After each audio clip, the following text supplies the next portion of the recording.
o Brasil mudou. Então, se o Brasil mudou, ele teve, sim, uma ruptura. Tá? Isso é óbvio, isso é evidente. Só, ao mesmo tempo que você tem essas rupturas, né, você vai ter um projeto político que não vai abraçar todo mundo. Então, como eu vou dizer nas próximas aulas, essa setinha é da aula de hoje e da aula de sexta-feira.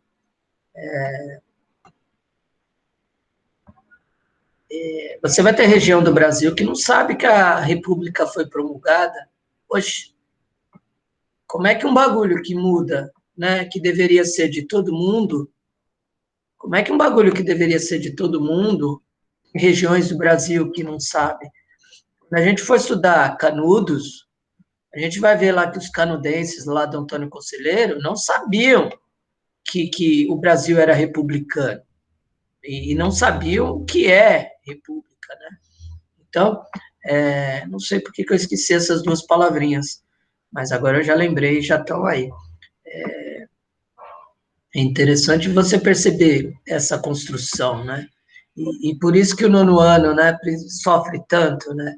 Porque o Pro pergunta para ele duas vezes na sequência se o Brasil mudou, e aí ele fica confuso, né? Porque ele tem que falar que sim, o Brasil mudou, ele tem que falar que não, o Brasil não mudou.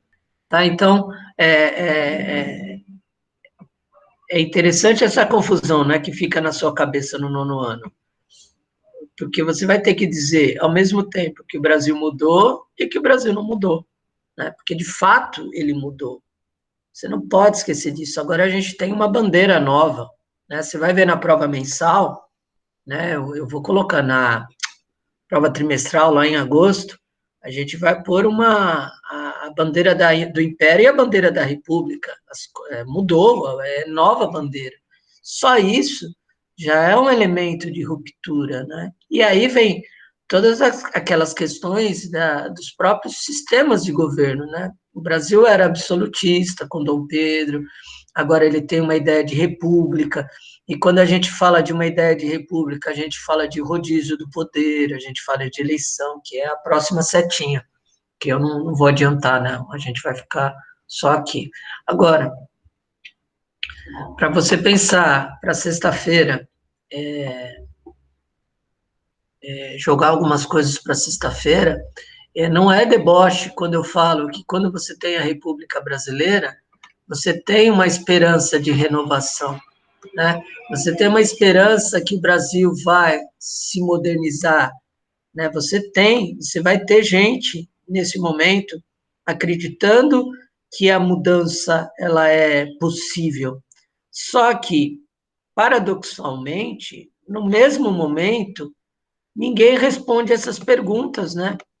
Ninguém, no mesmo momento que você tem pessoas que acreditam na mudança, essas pessoas não são capazes de verificar algumas aberrações do país, né? Como é que numa ideia de república, como é que você pensa um público que ninguém cuida? Tá entendendo? Né? Como é que você pensa uma república sem a participação popular? Como é que você pensa nesse cenário que só o sul e o sudeste do Brasil sabem que a república foi promulgada? Né? Tem a Amazônia brasileira não sabe que é um sistema novo, né? O sertão brasileiro, e Canudos é o melhor exemplo, né? A gente vai estudar pra caramba Canudos na próxima semana, né? Que é o estudo de caso que mostra como que a República lida com o seu brasileiro.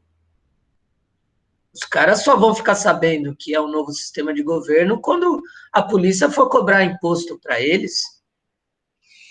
Ninguém sabe o que está acontecendo. Então, é muito doido esse paradoxo, né? Você tem um momento de esperança, de fato ele existe, apesar do deboche brasileiro, e eles não são debochados quanto a isso.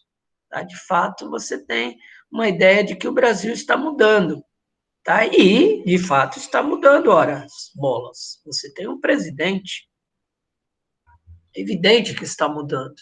Mas, ao mesmo tempo, ninguém é capaz de resolver esse probleminha, né? Que para muita gente é probleminha, mas se você botar a Marcela num ônibus hoje, só essa cena eu já pagaria para ver, ela sozinha no ônibus. Lá na cidade de Tiradentes, em Parelheiros, ela sozinha num busão da Zona Sul.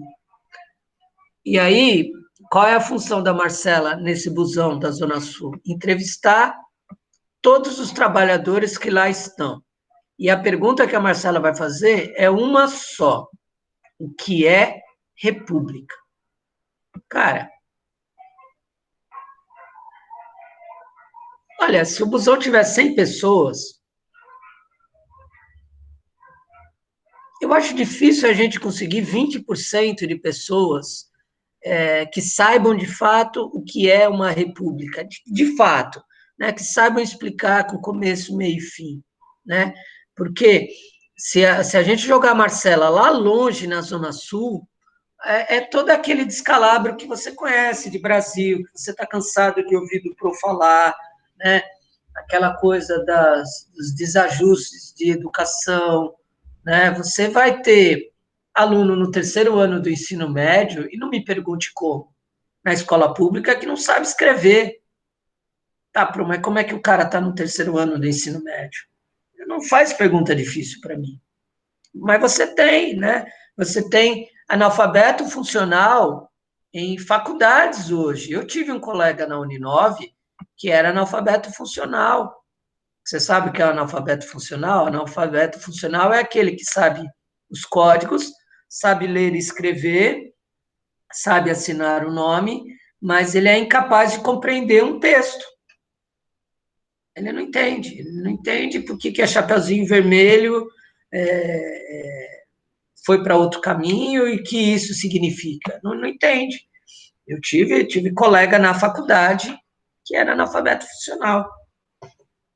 Tá? Então, é muito sério hoje você não saber o que é república. Sabe por que é muito sério você não saber o que é república? Porque se você não sabe o que é república, se você não sabe o que é constituição, que era o trabalho que vocês estavam fazendo com o Anderson, inclusive, todas as salas do terceiro ano do ensino médio, a Constituição de 1988 do ensino médio, estavam fazendo com o Anderson, não sei se vocês terminaram, se vocês seguiram o trabalho. É importante, sim, você saber seus direitos, para você lutar pelos seus direitos. Tá? Um deputado que ganha 30 mil reais por mês, você botou ele lá. E aí, sabe qual? É que a gente é muito embrionário ainda no sentido da democracia e da república, né? Mas se você votou no José Carlos do PT, qual é a sua obrigação? Mandar o WhatsApp para o José Carlos todo dia. E aí, José, foi trabalhar? Votou aquilo lá? Como é que está o projeto? Só que a gente não tem essa cultura, né? A gente não tem essa cultura de cobrar os caras. Isso é republicano, sabia disso? Não sei se você sabe, o Anderson já deve ter falado, que todos os deputados e senadores têm um e-mail oficial, que eles deveriam ler, né? Então, nós, como eleitores, qual é a nossa função? Cobrar esses caras. Só que a gente, né? Quantos e-mails eu mandei para o meu deputado? Nenhum. Quantos e-mails você mandou para o seu senador? Nenhum. Mas isso deveria ser feito, né? É porque a gente não sabe o que é república, a gente não sabe como as coisas funcionam, né? Esse descompasso é muito doido.